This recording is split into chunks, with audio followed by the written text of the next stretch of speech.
Good day and welcome to a rather breezy yet sunny Monday segment of a week at the plot.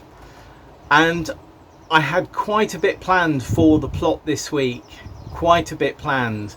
And then this morning I have twinged my back quite, I won't say badly, because some people have twinged their back far worse than I have, but it's really painful in my lower back, and I'm walking a bit like an aged penguin at the moment, so it's not really conducive to coming down here and doing an awful lot of work.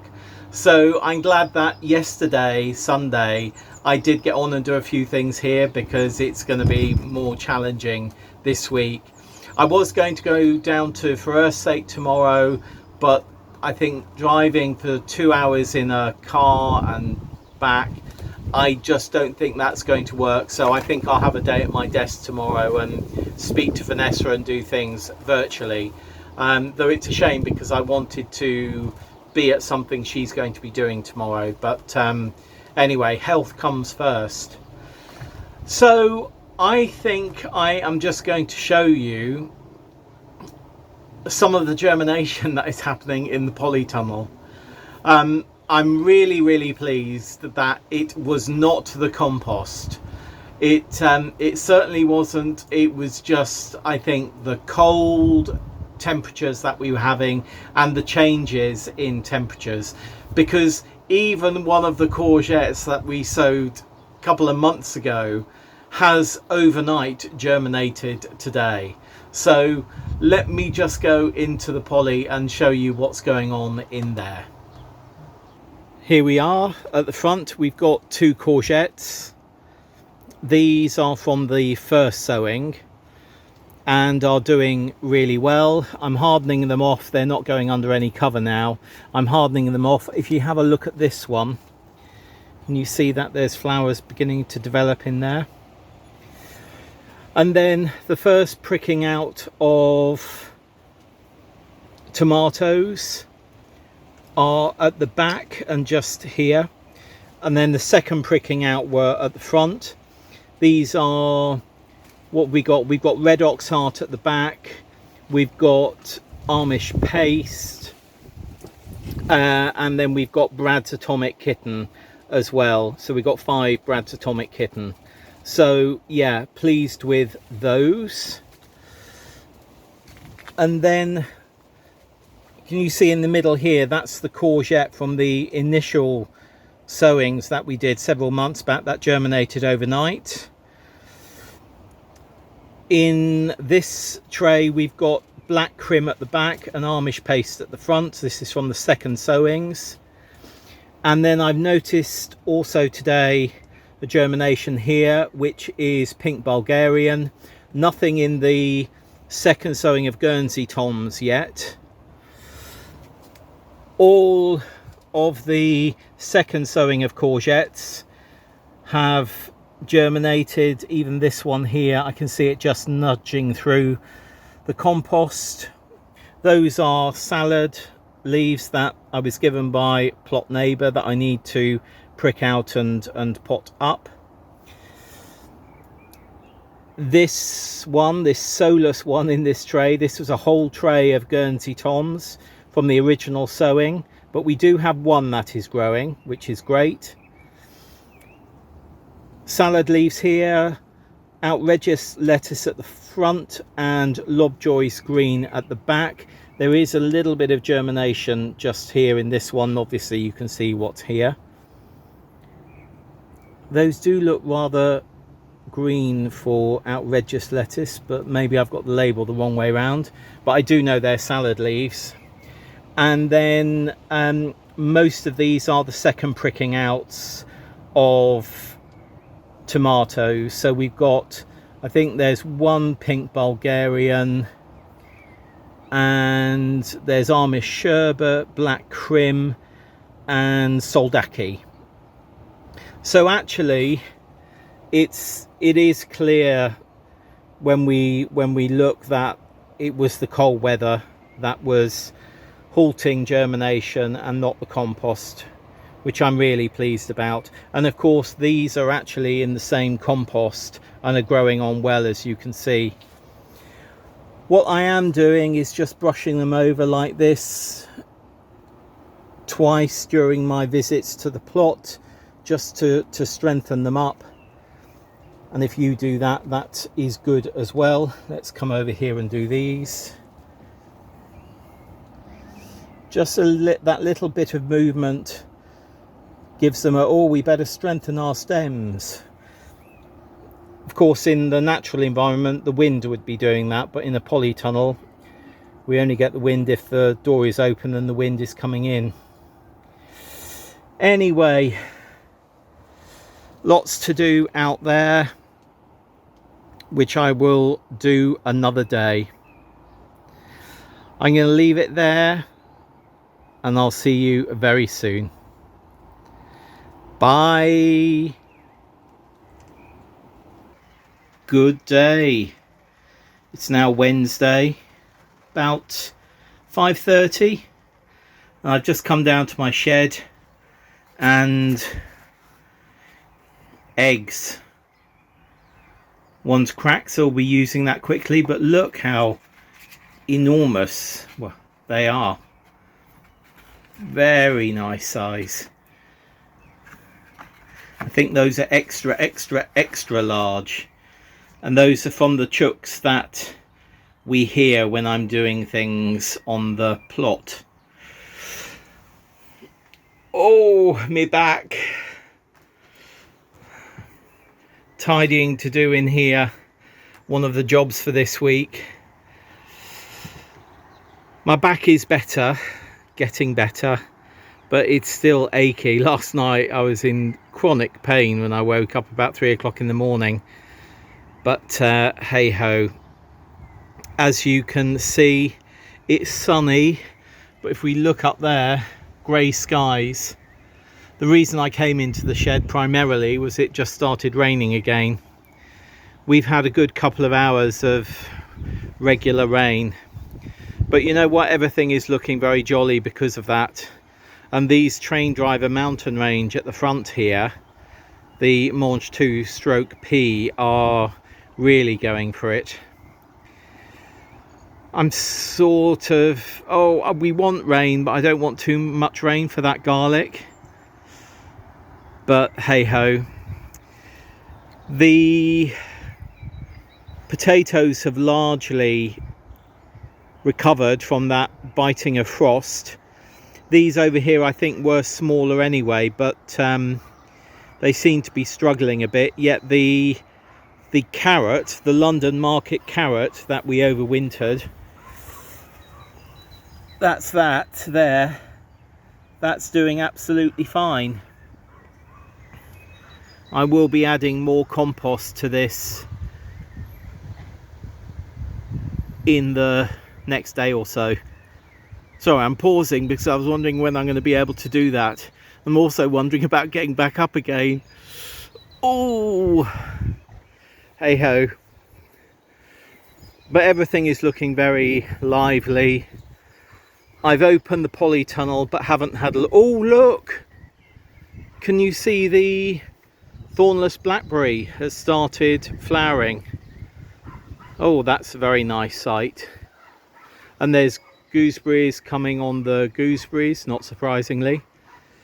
But I do need to start netting, I think. But yeah, I was saying I've opened up the polytunnel, but I haven't actually had a look in there. Let's just go over and have a quick look. Everything is terribly green. Oh, and in need of a trim. That was my job for Tuesday, before the rains. Hey ho. Carrots still doing well in there. Oh look, a few slugs and snails. We've got frogs in here. Oh, this is a mustard that I'm allowing to go to seed. Look, it's got some insects on it, some aphids on it. Can you see those? Maybe not.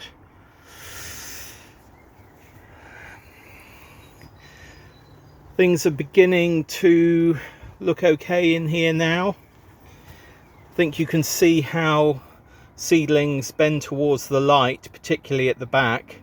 Those are Amish paste at the back, and oh, what's it at the front? Pink, no, Amish paste and pink Bulgarian. No, Amish paste and black crim, those are. Still only one germination in the Guernsey tomato on the left there. The pink Bulgarian, there's quite a few in there. And here you can see as well how the courgettes bend towards the light. So I'm going to turn these trays around 180 degrees. That Lovejoy's green, which is a salad leaf at the front, we still only got, oh no, I can see a few more bits of germination, but incredibly slow. Sorry, incredibly slow on the Lovejoy's green. But look, if we come over here, can you see that in the middle? That's another germination of Guernsey tomato from the original sowing. Fabulous. But yeah, there's quite a few little snails in here. Oh look, there's another germination there next to that one. I think that's an Amish paste. That's fine. Courgette's doing fine. Carrots. We are harvesting these, but I can see that in the heat that we are having, some are beginning to go to seed. I'm not sure if you can see this one. This tall one, that's beginning to go to seed. Where are my frogs? Oh, there's one. You see Mr. Frog there? Oh, can you see Mr. Frog? No. There. You see him? There's another one there. Can you see that one? There. So we got frogs in here, but they don't seem to be that hungry. Maybe they'll get hungrier as they get bigger. Right, I think I'm going to remove some of those slugs and snails though that are in here. I don't want them to go onto plants. Sunflowers. Some of the sunflowers in this bed have been eaten. None of the sunflowers in this bed have been eaten. But what I am noticing is that the chamomile, like here and here, has really enjoyed being transplanted, which is great. And look, there's a California poppy going to be opening. Right, I will leave it there. The sun's beginning to go in again now. I think we're going to have another shower, and it's breezy. I need to get rid of that windmill as well because that's broken. I don't want that plastic flying everywhere. Right, see you again soon. Oh, and I've just realised I've squatted down. I've got to get back up again. Oh, look at the light through those lettuce leaves. Right, I'm going. Bye.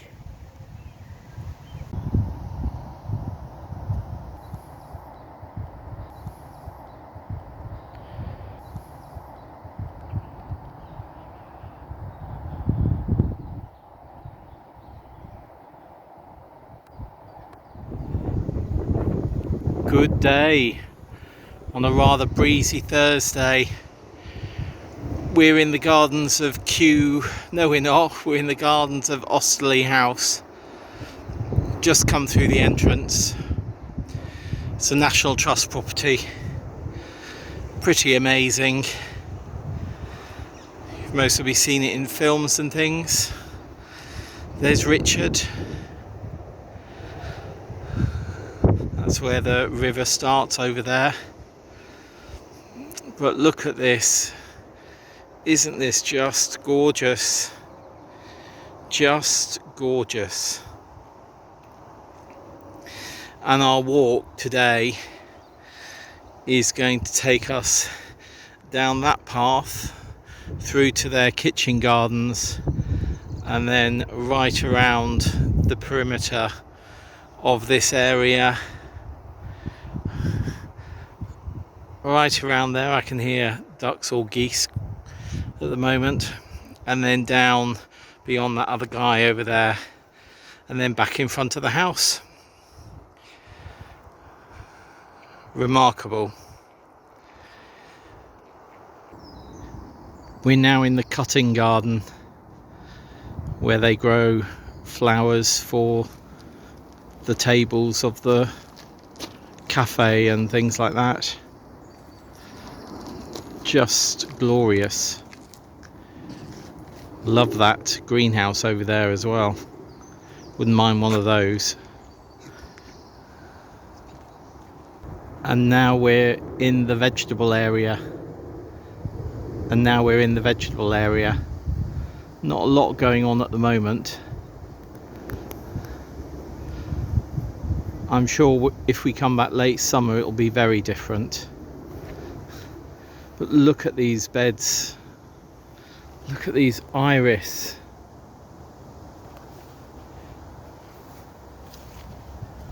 Just stunning.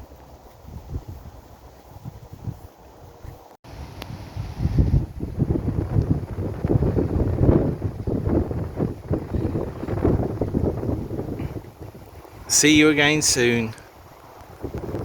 Bye. Good day and welcome to this Saturday morning segment of A Week at the Plot. We went for a really nice walk this morning, just up the canal over onto the meadows into the big Warren Farm Nature Reserve and then back home. And whilst we were there was some skylarks flying, and I managed not to get the skylarks flying, but I hope to get the sound of the skylarks coming through. So I'm going to use that at the end of this week's A Week at the Plot. I think there'll be plane noise in it as well, because Heathrow was quite busy with planes coming in this morning. And then Richard did us a lovely breakfast, which was fab. And whilst we ate that, we watched Vivi's latest video about her getting her first seeds in of the year, which were into the ground outside of the year, which was carrots, autumn king carrots. And she was saying sort of how she was feeling and how she was feeling behind, and I think there's a lot of us feeling like that, and I certainly empathise with Vivi, because with my back having played up this week, it's beginning to ease. It's easing day by day, but it's still not back to where it was. I just haven't been able to do the work that I wanted to get on and do this week, and that may sound like a sort of an excuse, or it may sound like a stuck record as well, but it's also true. One of the big tasks I had for this week, which I wasn't really going to take you along with, so maybe I won't next week if I can get on with it, is just strimming and getting the plot in order. You know, the brassicas need to come out. I leave them in so that some we can save seed from. Those are the ones that are covered, but so that the others are a fantastic source of nectar for bees, so the bees can go onto them and other pollinators and grab nectar from them. So that's great. But if I leave them in any longer, what's going to happen is those pods are going to start drying and falling to the ground, and we'll end up with brassicas of various types self-seeding everywhere, which I certainly don't want to happen. So yeah, so strimming was a big job for this week, and taking out the brassicas, taking all of the growth, the side growth off the stalks of the brassicas, and then deciding what I was going to do with the stalks of the brassicas, whether they be crushed up with a hammer, mallet, and put into the compost bin, or whether they go onto our dead hedges here. I'm not sure, but those were the two jobs that I was really going to get on and do this week, and because of my back I haven't been able to do them. What I did do the other day, and I was really pleased about it, is I sowed some butternut squash and some Oregon sweet meat squash as well. I'm sure there's something else in there. Oregon Homestead sweet meat squash. So I sowed those. They're actually outside under a cover. I also sowed some other things that I can't remember what they were, but I sowed a few other things as well. What was it? I don't know. I've forgotten what it was. But I sowed a few other things, which was also great. I potted a couple of other things on, and I've also taken all of the courgettes out of the polytunnel, and they're now hardening off outside. 2 are in the grow house here and 2 are on the bench over there. And I'm trying to make room for the things that I know I need to get on and do and grow. I also want to sow some more seeds for the Hanwell Carnival. I think I'm going to do sort of little modules of lettuce. I've got supermarket trays, you know, like you get fruit in, and I'm going to use those to sow some lettuce so that we can, you know, have lettuce to sell, lettuce seedlings to sell, I mean. And today I'm going to do a job that I had hoped to do a week or so ago, maybe even longer. You'll remember, if you've been watching, that I put most of the bean canes up 2 weeks ago, and I meant to sow our beans, but it then got to a really cold snap again. And in fact, last night overnight it was only like 7-8 degrees, but from now on it looks as though it's going to be 9-10 degrees or more as we go through the rest of May, and obviously 12-13-14 degrees as we go into June overnight. So today I am going to be sowing some beans, and they are climbing beans, and they are all going to be sown direct. Let me just bend down here. Where's one? There's one. Oh no, I shouldn't do that. Oh, right. Shaz's Scarlet Emperor runner beans. You may remember that some of them came out pure black last year. So I separated the seeds, and these are them. And we're going to be sowing these as our pure black seeds, which is really interesting. And I'll come on to something else with Vivi in a minute. So these we will be sowing for eating as runner beans, but also and mainly for saving the beans to use in chilies and soups and stews over the winter months. Golden Gate. This is a fabulous French bean, a flat French bean, yellow Golden Gate. And this we're going to be eating mainly fresh. The bean, as you can see, compared to these in here, is quite small. But these are an absolutely fantastic bean. And I grew them, was it for the first time or the second time last year? And just adored them. So this basically is our go-to bean for French beans. I like flat French beans. I mean, I like, you know, the traditional beans that are sort of cylindrical around rather than flat. But these are absolutely fantastic. They're one thing that I would never not want to grow until we find something potentially that is better, but they're so good. Oh, another climber is our Madeira Maroon. You can see these are very maroon, speckled maroon. Again, a French bean, a flat French bean, really, really good, fresh, just picked straight from the plant. But also these beans, we are now using these beans in most of our cooking that we would use borlotti for. So we dry them, and then we use them again in soups and stews and anything actually where we would use borlotti beans. They're really quite meaty, just like borlotti. And I know as a veggie I don't like using that word meaty, but it sort of gives you the feeling of exactly what the bean is like. It has substance to it. It doesn't easily break down. So I mean, it breaks down in your tummy, obviously, but it doesn't break down in cooking and go to a mush. And then the other bean that I'm going to be sowing today is Rocquencourt. This is a bush bean, and it's going to go in front of the double canes of one of the varieties that I've just shown you. And it's a really lovely French waxy yellow bean. It's not flat. I don't normally grow bush, but Rocquencourt is such a great one that we're doing that. I tend to find we get more produce from a climbing bean than from a bush bean, but maybe that's me. Maybe other people think completely differently. So yeah, what I'm going to do is sow 2 seeds. I'm going to count my seeds and count my canes, because what I normally do is I sow 2 seeds at the base of each cane, which means hopefully that if they both germinate, 2 seeds go up each cane. And I don't really worry. Oh, there was a magpie just on top of the shed then.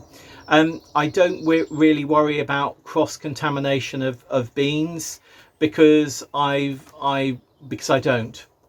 So I do plant these close together. If we had more land, I would distance them further apart and therefore have more to share wider, because I do, particularly the Madeira Maroon, it's not easy to get hold of. The Seed Detective did used to have it.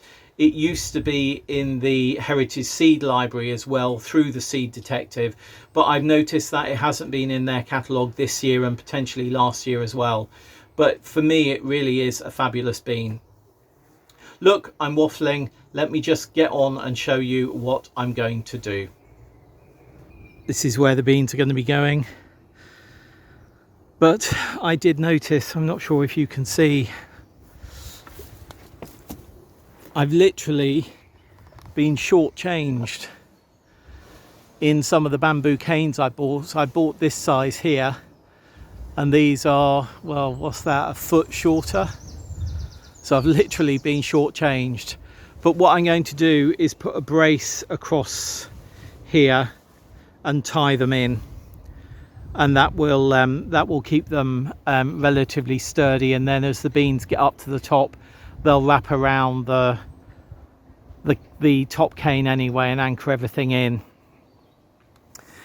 But in this one here, I think we're going to put the black runner bean, Shaz's black runner bean, and on this side here we'll put the Madeira Maroon, I think, and over here we'll put we're going to put the Madeira Maroon over here, and we'll put the Golden Gate here, because I think they'll be easier to get to. But what it is making me think about is this area here, which I need to clear. But anyway, what I'm going to do is I'm going to be sowing 2 seeds per pole. I've got 55 of the black runner beans, Shaz's black runner beans. There's 13 poles, so that's 52 seeds.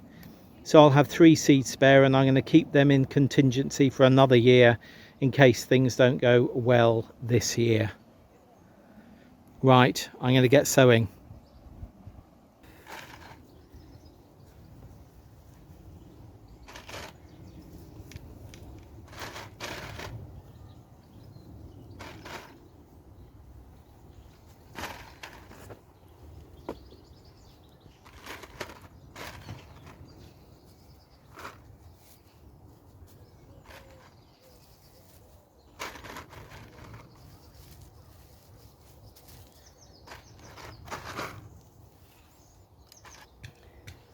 And in here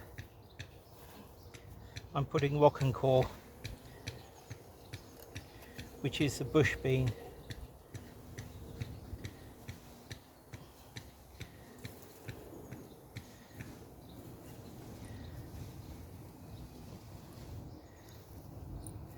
Ground is so dry.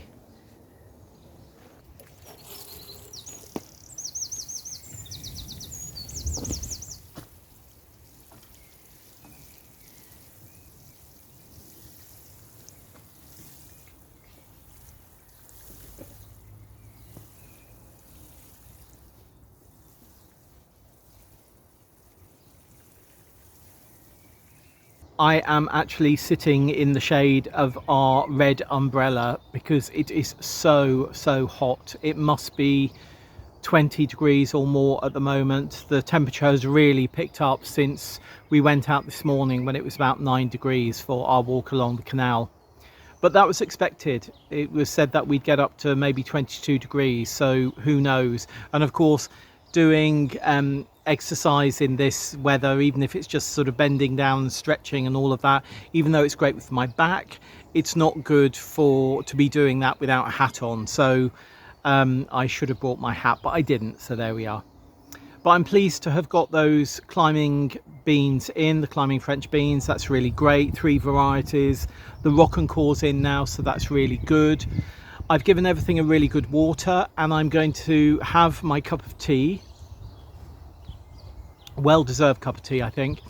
Have my cup of tea, and then in 20 minutes I'm going to water it all again. I haven't got the hose out as yet, but I think that's something that I'm going to be doing next week, because I really find that watering the beans, because of their closest to the edge of the bed, I prefer watering them with the hose than the watering can. I find I can just get the hose in better, so yeah. And I think it's time. I've usually done it by this point. I have decided that vinyl is going to come up. Have I decided that? Yes, I have decided that. It's annoying me, and I would rather have cardboard down there than the vinyl down there. I think the vinyl hopefully will have kept everything dry, and I'll be able to turn it over in the coming month or so. But I think it's also looking at the cardoon, which is a really succulent plant. It's not a succulent, it's a very succulent plant. Looking at that cardoon, it's already getting slug and snail damage, and that I am sure is because the vinyl is harbouring slugs and snails. So I'm going to get that up, which means I'll most probably dig a hole for the rhubarb just to put the tub in. Well, there's 2 tubs there, and also the bamboo. But I'll do that next week, and then I'll most probably put cardboard down. I'd rather have cardboard down there than vinyl now. And depending upon what happens in our lives, I'll get on with that area, or I won't. I will be sorting out the Brussels sprouts. No, I won't. The brassicas, the rest of the brassicas, all the Brussels sprouts are out, or else the beans wouldn't be in. But I'm going to be sorting out all the other brassicas in the coming days, maybe into next week. And I've noticed today the first flowers forming on our early potatoes as well. Gosh, so much to do, so much to do. I need to strim. Anyway, look, I'm not going to wind myself up about these things. We can wind ourselves up about them, and I'm going to try not to. What will be on the plot this year. It's interesting, having done the piece about moving, a number of people have commented on their moves from their allotments or their gardens, and it is a sort of hidden stress that we don't think about, you know. I mean, I know Vivi was talking about what if she can't maintain her plot over the years to come. All of us have different issues and challenges that we need to deal with on a daily basis, and some other things need to come first. But you know what, I've always said it, having an allotment is a commitment. You know, you commit to growing and maintaining that space, and I'm a great believer that if you don't commit and maintain that space, then other people should have the opportunity if you can't do it. Oh, sorry, and that's not talking specifically about Vivi. That's just, I know Vivi feels exactly the same, as us about that. But yeah. Oh, the magpie. Oh, it's come down here. It's funny. I like to think that the magpie, it's literally sitting just here on the blueberries, watching me. I like to think that is the one that we rescued from the apple tree behind me. I don't think it is, because that was quite a few years ago now, but they can live for quite a long time. Anyway, I'm waffling, aren't I? I'm waffling. I've got the beans in. I've got a few other jobs to do. I need to sort out the brassicas. Whether I do that tomorrow or another day, I'm not sure. But I think this is most probably knocking over 30 minutes at the moment. So whilst I sit in the shade of this umbrella, I'm going to say goodbye for this week's A Week at the Plot. It's been a funny, bitty week of A Week at the Plot because of my back. I hope to be back to some type of usualness, shall I say, rather than normality next week, because I don't think we know what normal is in this society at the moment. And I will see you again very soon. Happy growing. See you soon. Bye.